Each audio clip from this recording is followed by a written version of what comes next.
ಯುವತಿ ಸಂಚರಿಸುವ ಮಾರ್ಗದಲ್ಲಿ ಭದ್ರತಾ ಲೋಪ ಕೇಸ್.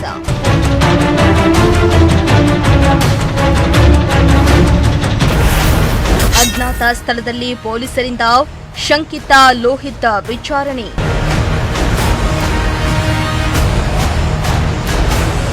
ಭಾನುವಾರ ಬೆಂಗಳೂರಿನಲ್ಲಿ ಪ್ರಧಾನಿ ನರೇಂದ್ರ ಮೋದಿ ತೆರಳಿದ ಮಾರ್ಗದಲ್ಲಿಯೇ ಪತ್ತೆಯಾದ ಜಿಲೆಟಿನ್ ಕಡ್ಡಿ ಪ್ರಕರಣಕ್ಕೆ ಇದೀಗ ಸ್ಫೋಟಕ ತಿರುವು ಸಿಕ್ಕಿದೆ. ಜಿಲೆಟಿನ್ ಕಡ್ಡಿ ಜೊತೆಗೆ ಸ್ಫೋಟಕ ಕೂಡ ಸಿಕ್ಕಿದ್ದು, ಪ್ಲಾನ್ ಮಾಡಿಯೇ ಟೈಮರ್ ಇಟ್ಟು ಬ್ಲಾಸ್ಟ್ ಮಾಡಲು ಸಂಚು ರೂಪಿಸಿದ್ರ ಎನ್ನುವ ಶಂಕೆ ವ್ಯಕ್ತವಾಗಿದೆ. ಸ್ಫೋಟಕಕ್ಕೆ ಬೇಕಾದ ವಸ್ತುಗಳನ್ನು ದುಷ್ಕರ್ಮಿಗಳು ಬಾಕ್ಸ್ನಲ್ಲಿ ಇಟ್ಟಿದ್ರು ಎನ್ನಲಾಗ್ತಾ ಇದೆ.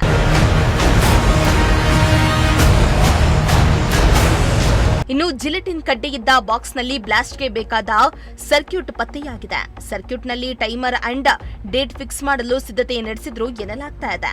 ಡೆಟೋನೇಟರ್ ಇಟ್ಟು ಟೈಮ್ ಫಿಕ್ಸ್ ಮಾಡಿದ್ರೆ ಈ ಸ್ಫೋಟಕ ಬ್ಲಾಸ್ಟ್ ಆಗ್ತಿತ್ತು ಎನ್ನಲಾಗ್ತಾ ಇದೆ. ಸದ್ಯ ಪತ್ತೆಯಾಗಿರುವ ಸ್ಫೋಟಕ ವಸ್ತುಗಳ ಬಗ್ಗೆ ಪೊಲೀಸರು ಮತ್ತಷ್ಟು ಪರಿಶೀಲನೆಯನ್ನ ನಡೆಸಿದ್ದಾರೆ.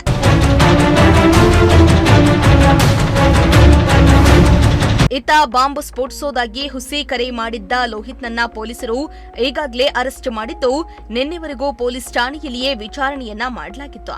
ಇದೀಗ ಲೋಹಿತ್ನನ್ನ ಅಜ್ಞಾತ ಸ್ಥಳದಲ್ಲಿಟ್ಟು ತನಿಖಾ ತಂಡ ವಿಚಾರಣೆಯನ್ನ ಮಾಡಲಾಗ್ತಾ ಇದೆ. ಲೋಹಿತ್ಗೆ ವೈದ್ಯಕೀಯ ಚಿಕಿತ್ಸೆಯನ್ನ ನೀಡಿ ಆರೋಗ್ಯ ಸ್ಥಿರತೆ ಪರಿಶೀಲಿಸಿದ ನಂತರ ವಿಚಾರಣೆಯನ್ನ ಮುಂದುವರೆಸಿದೆ.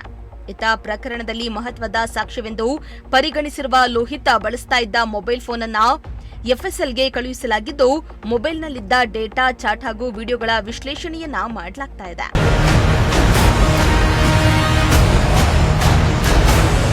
ಸದ್ಯ 3 ದಿನಗಳಿಂದ ಎನ್ಐಎ ಟೀಮ್ ಬೆಂಗಳೂರಿನಲ್ಲಿಯೇ ಬೀಡು ಬಿಟ್ಟಿದ್ದು, ತೀವ್ರ ತನಿಖೆಯನ್ನ ನಡೆಸುತ್ತಿದ್ದಾರೆ. ತನಿಖೆ ಬಳಿಕ ಬಾಂಬ್ ಅನ್ನ ಸ್ಫೋಟಿಸೋದಾಗಿ ಹೀಗ್ ಮಾಡಿದ್ರಾ ಅಥವಾ ಹೆದರಿಸಲು ಹೀಗ್ ಮಾಡಿದ್ರಾ ಅನ್ನೋದು ಬಯಲಾಗಬೇಕಾಗಿದೆ.